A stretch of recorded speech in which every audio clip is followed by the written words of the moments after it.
Hello friends, स्वागत है आप सभी का हमारे चैनल स्मार्ट स्टार्ट पर, जहां पर मैं शालिनी मिश्रा आपके लिए लेकर आई हूं एक महत्वपूर्ण टॉपिक जो आप लोगों ने बोला भी था कि हमको ये उच्च न्यायालय और उच्चतम न्यायालय से पढ़ना है। तो ये मोस्ट इम्पॉर्टेंट टॉपिक भी होता है। उच्च न्यायालय और उच्चतम न्यायालय दोनों से संबंधित हमें जो प्रश्न है हमें अक्सर हर परीक्षा में देखने को मिलते हैं। तो चलिए देखते हैं। अगर आपने अभी तक हमारे चैनल को सब्सक्राइब नहीं किया तो प्लीज़ सब्सक्राइब करना मत भूलिएगा और लाइक शेयर भी कीजिएगा, जिससे जो भी वीडियो है सभी वीडियोस की टाइम नोटिफिकेशन आप तक टाइम टू टाइम पहुंचती रहे। तो चलिए आज का देख लेते हैं उच्च न्यायालय व उच्चतम न्यायालय के कुछ महत्वपूर्ण तथ्य जो परीक्षा की दृष्टि से महत्वपूर्ण है। तो उच्च न्यायालय के विषय में सर्व पहले हम देखेंगे। तो हाई कोर्ट यानी उच्च न्यायालय। तो वर्तमान में भारत के कितने उच्च न्यायालय यानी हाई कोर्ट हैं? पहला प्रश्न है हमारा आज का। वर्तमान में भारत में कितने उच्च न्यायालय हैं? तो प्रश्न है 24, यानी जो सभी राज्यों और केंद्र शासित राज्यों तक जो विस्तृत है, इनको मिलाकर के कुल 24 उच्च न्यायालय यानी हाई कोर्ट हमारे देश में है। ठीक है।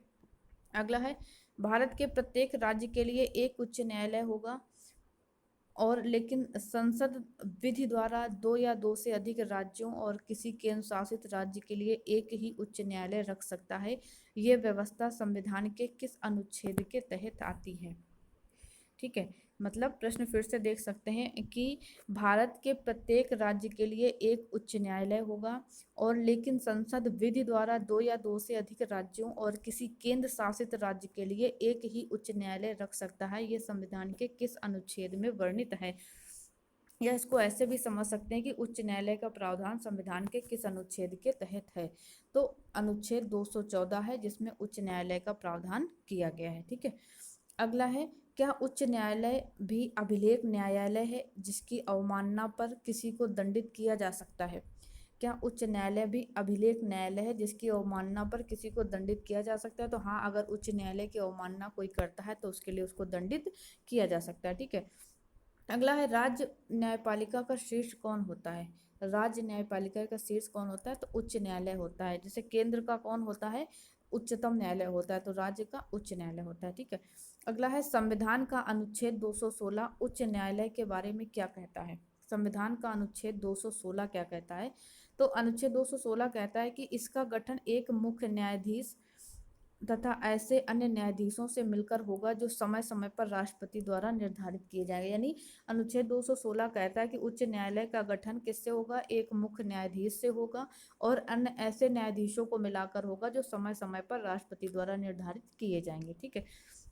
अगला है प्रश्न हमारा कि उच्च न्यायालय के न्यायाधीशों को किसके समक्ष शपथ लेना पड़ता है? उच्च न्यायालय के न्यायाधीश किसके समक्ष शपथ लेते हैं? तो राज्यपाल के समक्ष शपथ लेते हैं। ठीक है। अगला प्रश्न हमारा कि उच्च न्यायालय के मुख्य न्यायाधीश की नियुक्ति कौन करता है? उच्च न्यायालय के मुख्य न्यायाधीश की नियुक्ति तो कौन करता है? सुप्रीम कोर्ट के मुख्य न्यायाधीश तथा उस राज्य के राज्यपाल से परामर्श लेकर भारत का राष्ट्रपति नियुक्ति करता है। ये इंपॉर्टेंट चीजें ध्यान रखिएगा। उच्च न्यायालय के मुख्य न्यायाधीश की नियुक्ति सुप्रीम कोर्ट का मुख्य न्यायाधीश अथवा उस राज्य के राज्यपाल से परामर्श लेकर भारत का राष्ट्रपति करता है। ठीक है। अगला है प्रश्न, हाई कोर्ट के अन्य न्यायाधीशों की नियुक्ति कौन करता है? जो उच्च न्यायालय है उनके अन्य न्यायाधीश हैं, उनकी नियुक्ति कौन करता है? तो संबंधित राज्य के मुख्य न्यायाधीश की सलाह लेकर इसकी नियुक्ति राष्ट्रपति करता है। ठीक है। राष्ट्रपति ही करता है हाई कोर्ट के जो अन्य न्यायाधीश होते हैं। अगला है, उच्च न्यायालय के न्यायाधीशों के रिटायरमेंट की अधिकतम सीमा कितनी है? तो रिटायरमेंट की अधिकतम सीमा है 62 वर्ष, अनुच्छेद 217 और 224 के द्वारा। यानी अनुच्छेद 217 इनके रिटायरमेंट की अवधि निर्धारित करता है, कितनी? 62 वर्ष। ठीक है। अगला प्रश्न है हमारा कि कदाचार और अक्षमता के आधार पर हाई कोर्ट के किस जज को हटाने की प्रक्रिया है? यानी जिसको महाभियोग की प्रक्रिया कहा जाता है। तो कदाचार या अक्षमता यानी महाभियोग की प्रक्रिया कहा जाता है। इस प्रक्रिया के जरिए सुप्रीम कोर्ट के जज को भी हटा सकते हैं। यानी महाभियोग की प्रक्रिया होती है जो जिस है ना, उसके आधार पर क्या होता है? जज को हटाया जा सकता है। ठीक है। अगला है, समय से पूर्व कोई भी न्यायाधीश अपना इस्तीफा किसे सौंप सकता है? तो समय से पूर्व कोई भी न्यायाधीश अपना इस्तीफा राष्ट्रपति को सौंप सकता है। ठीक है। कुछ प्रश्न और देख लेते हैं लोक अदालत से। लोक अदालत क्या होती है? बहुत आपने नाम सुना होगा कि, तो लोक अदालत क्या है? कानूनी विवादों के मैत्रीपूर्ण समझौते के लिए वैधानिक मंच लोक अदालत कहलाता है। ठीक है। वैधानिक मंच होता है कानूनी विवादों को समझौते के लिए। अगला है, क्या लोक अदालतों के द्वारा दिए गए निर्णयों के विरुद्ध अपील की जा सकती है? तो वो कहते हैं कि नहीं, निर्णय अंतिम निर्णय होते हैं, ये इनके लोक अदालत के जो भी निर्णय होते हैं इसके विरुद्ध अपील नहीं की जा सकती। ठीक है। अगला है, भारत में पहली लोक अदालत कहाँ स्थापित की गई थी? तो भारत में पहली लोक अदालत महाराष्ट्र में स्थापित की गई थी।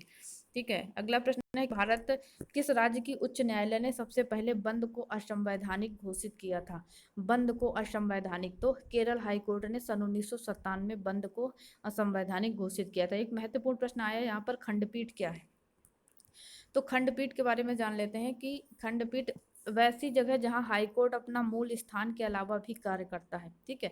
हाईकोर्ट, अब जैसे हाईकोर्ट हमारा क्या है, उत्तर प्रदेश का इलाहाबाद में है, और मूल स्थान के अलावा वो कहाँ कार्य करता है? लखनऊ में। ठीक है। लखनऊ में इसकी क्या है? हाईकोर्ट की खंडपीठ है। तो ये क्या हो गई? खंडपीठ। ठीक है।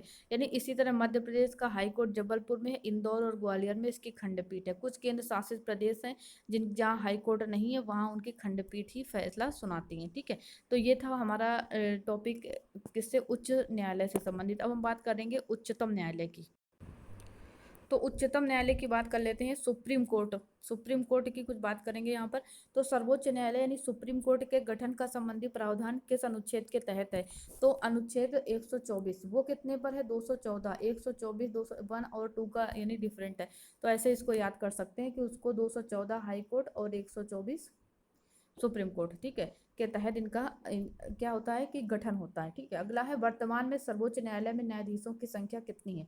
तो एक मुख्य न्यायाधीश और 30 अन्य न्यायाधीश, यानी कुल 31 न्यायाधीश हैं सर्वोच्च न्यायालय में। अगला है, सर्वोच्च न्यायालय के न्यायाधीशों की नियुक्ति कौन करता है? तो ये सिंपल सिंपल क्वेश्चन है, राष्ट्रपति करता है सर्वोच्च न्यायालय के न्यायाधीशों की नियुक्ति। अगला प्रश्न है कि सुप्रीम कोर्ट के न्यायाधीशों को कदाचार यानी असमर्थता, यानी जिसको महाभियोग की प्रक्रिया कहते हैं, तो हटाने की प्रक्रिया क्या है? तो वो क्या कहलाती है? महाभियोग कहलाता है। ध्यान रखिएगा, महाभियोग कहलाता है। ठीक है। यानी संसद के प्रत्येक सदन में विशेष बहुमत से पारित समावेदन के आधार पर राष्ट्रपति की सहमति से सर्वोच्च न्यायालय के न्यायाधीश को हटाया जा सकता है। ये प्रक्रिया क्या कहलाती है? महाभियोग कहलाती है। ठीक है। सदन संसद में किया जाता है, बहुमत पारित होता है, उसके अगर विपक्ष में अधिक वोट आते हैं तो उस प्रक्रिया के तहत उस न्यायाधीश को हटाया जा सकता है। ठीक है। अगला है, सर्वोच्च न्यायालय के न्यायाधीश बनने के लिए न्यूनतम आयु सीमा कितनी निर्धारित की गई है? तो न्यूनतम आयु सीमा इसके लिए कोई निर्धारित नहीं है सर्वोच्च न्यायालय के न्यायाधीश बनने के लिए, लेकिन इसमें क्या होता है, एक बार नियुक्ति के बाद इनकी जो रिटायरमेंट की आयु सीमा है वो 65 वर्ष निर्धारित, यानी 65 वर्ष के बाद इनको रिटायरमेंट दे दिया जाता है। ठीक है। तो अगला प्रश्न है हमारा सर्वोच्च न्यायालय से संबंधित कि सर्वोच्च न्यायालय के न्यायाधीश की योग्यताएं क्या क्या योग्यताएं तय की गई, मतलब क्या योग्यताएं होनी चाहिए? तो उसके तहत क्या है कि वह भारत का नागरिक हो, सभी जानते, बचपन से पढ़ते आ रहे हो इस चीज को। वह उच्च न्यायालय यानी हाई कोर्ट अथवा 2 या 2 से अधिक न्यायालयों में लगातार काम कर चुका हो, है नहीं, उच्च न्यायालय में अथवा 2 या 2 से अधिक न्यायालयों में काम कर चुका हो। अगला है, कम से कम 5 वर्षों तक न्यायाधीश के रूप में रह चुका हो, और यह किसी उच्च न्यायालय या न्यायालयों में लगातार 10 वर्ष तक अधिवक्ता रह चुका हो। ठीक है। यह राष्ट्रपति की दृष्टि में कानून का उच्च कोटि का ज्ञाता हो। ये वही व्यक्ति, इन सारी मान्यताओं को पूरा करने वाला व्यक्ति ही क्या होता है? सर्वोच्च न्यायालय का न्यायाधीश बनने की योग्यता रखता है। अगला है कि क्या सर्वोच्च न्यायालय के न्यायाधीश सेवानिवृत्ति के बाद भारत के किसी भी न्यायालय या किसी भी अधिकारी के सामने वकालत कर सकते हैं? तो आंसर होगा नहीं, यानी उसके बाद वो कहीं भी वकालत नहीं कर सकते। अगला प्रश्न है कि क्या मुख्य न्यायाधीश दिल्ली के अलावा दूसरे किसी अन्य स्थान पर सर्वोच्च न्यायालय की बैठकें बुला सकता है? ये प्रश्न बनता है कि मुख्य न्यायाधीश दिल्ली के अलावा क्या कहीं दूसरी जगह बैठकें बुला सकता है? तो हाँ, इसको बुला सकता है, पर लेकिन राष्ट्रपति की पहले स्वीकृति लेनी पड़ेगी, तब वो उस बैठक को कहीं भी देश में बुला सकता है। ठीक है। अगला है, अब तक कहाँ कहाँ सर्वोच्च न्यायालय ने दिल्ली के अलावा बैठकें बुलाई? तो हैदराबाद और श्रीनगर में सर्वोच्च न्यायालय ने राष्ट्रपति की पूर्व स्वीकृति पर दिल्ली के अलावा बैठकें ली। ठीक है।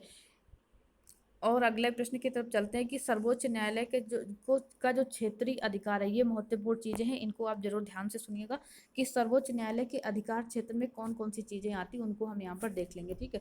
तो प्रारंभिक क्षेत्राधिकार के अंतर्गत क्या है कि भारतीय संविधान के अनुच्छेद 131 के मुताबिक केंद्र तथा राज्य या तथा राज्यों के बीच विवादों का निदान निकालने के लिए और सर्वोच्च न्यायालय को प्रारंभिक अधिकार प्राप्त होता है। ठीक है। अनुच्छेद 31 के तहत जो भी राज्यों के बीच का विवाद है, उन विवादों को निकालने का अधिकार प्राप्त है सर्वोच्च न्यायालय को, और सर्वोच्च न्यायालय उसी विवाद को निर्णय के लिए स्वीकार करेगा जिसमें किसी तथ्य या विधि का प्रश्न शामिल हो। ठीक है।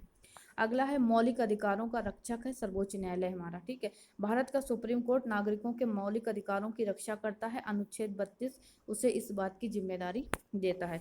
अगला है अभिलेख न्यायालय। अभिलेख न्यायालय यानी संविधान के अनुच्छेद 129 सर्वोच्च न्यायालय को अभिलेख न्यायालय का स्थान प्रदान करता है। मतलब इसका कि न्यायालय के निर्णय सभी जगह साक्षी के रूप में स्वीकार किए जाएंगे, इसकी प्रामाणिकता के विषय में प्रश्न नहीं किया जाएगा। तो अब देखते हैं कि सर्वोच्च न्यायालय ने जो निर्णय दिया उसको सभी लोग स्वीकार करते हैं, तो ये उसको अधिकार है। अगला है कि पुनर्विचार संबंधी क्षेत्राधिकार।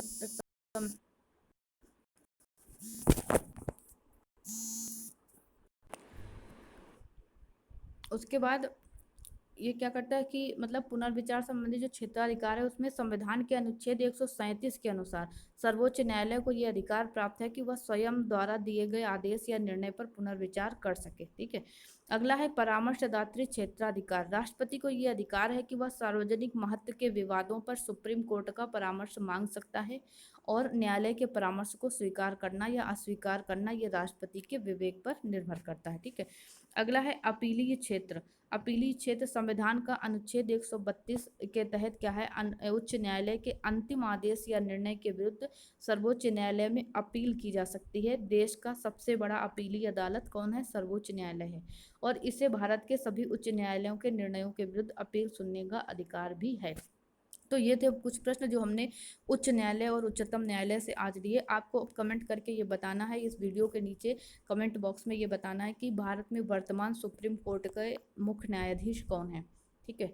जो उत्तर प्रदेश से हैं वो लोग ये बताएंगे अपने अपने राज्य के उच्च न्यायालय के न्यायाधीश का नाम बताएंगे और सुप्रीम कोर्ट के न्यायाधीश का नाम बताएंगे। तो ये हम इंतजार करेंगे आपके कमेंट का। जरूर बताइएगा कि हमारे उच्च न्यायालय और उच्चतम न्यायालय के न्यायाधीश कौन है वर्तमान में। तो चलिए मिलते हैं कल फिर एक महत्वपूर्ण टॉपिक के साथ। इसी तरीके से बने रहिए हमारे चैनल के साथ। वीडियो को लाइक शेयर करना भी मत भूलिएगा। मिलते हैं कल फिर। Thank you.